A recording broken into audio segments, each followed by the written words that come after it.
Hello दोस्तों, स्वागत है आपके अपने यूट्यूब चैनल में। आज हम पढ़ेंगे परीक्षा की दृष्टि से वापसी कहानी महत्वपूर्ण है, जो कि मुख्य बिंदु है। वापसी कहानी की लेखिका का नाम है उषा प्रेमवदा। इनको नए कहानीकारों में इनका नाम सर्वोपरि आता है। 24 दिसंबर 1930 कानपुर में इनका जन्म हुआ। इनके पिता का नाम 24 दिसंबर 1930 पिता का नाम दामोदर सक्सेना था और इनकी माता का नाम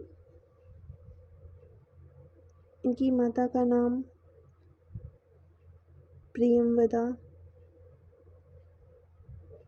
था।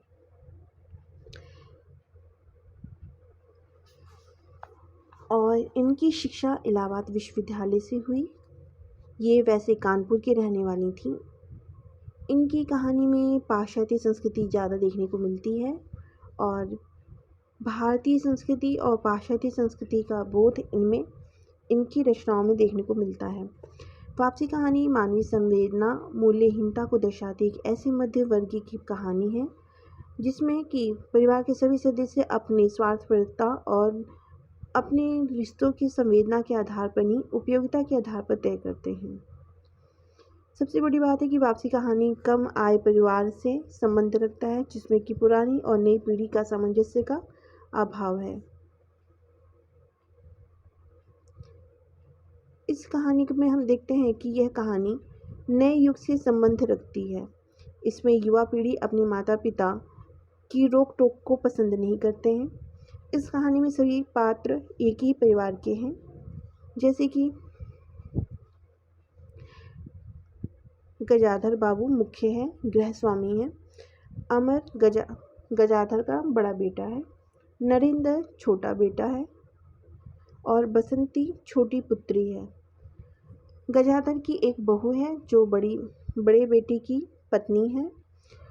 और गजाधर बाबू रिटायर होने के बाद वापस अपने घर आने वाले हैं और परिवार को अच्छा नहीं लगता, लेकिन ये बात को उन्हें मालूम ना होकर वे खुशी खुशी घर आते हैं।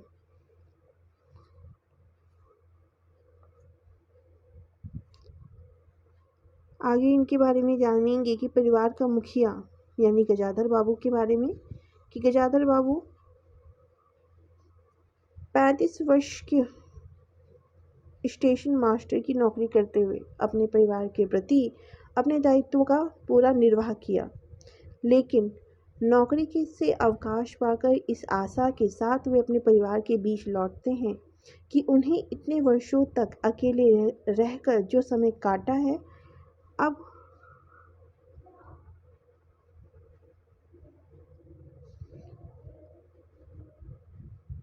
अब उस अकेलेपन से उन्हें निजात मिल जाएगा। लेकिन घर पहुंचकर उन्हें काफ़ी निराशा होती है। वह अनुभव करते हैं कि परिवार का कोई भी सदस्य, पुत्र पुत्री बहू, यहाँ तक कि अपनी पत्नी भी उनके आने से खुश नहीं है। गजाधर बाबू की सलाह और उनके निर्देश सबको बोझ लगते हैं। पुत्र को लगता है वे अब रिटायर हैं तो परिवार के मुखिया कैसे रह सकते हैं। बहू और बेटी को लगता है कि जीवन में उनकी दखल अंदाजी कर रहे हैं। पत्नी भी गजाधर बाबू के आने से खुश नहीं है।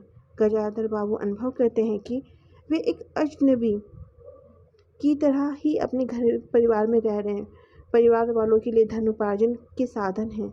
जिस घर का उन्हें निर्माण किया उसके लिए सपने सजोए, आज वही घर उसके लिए एक चारपाई के लिए जगह नहीं है।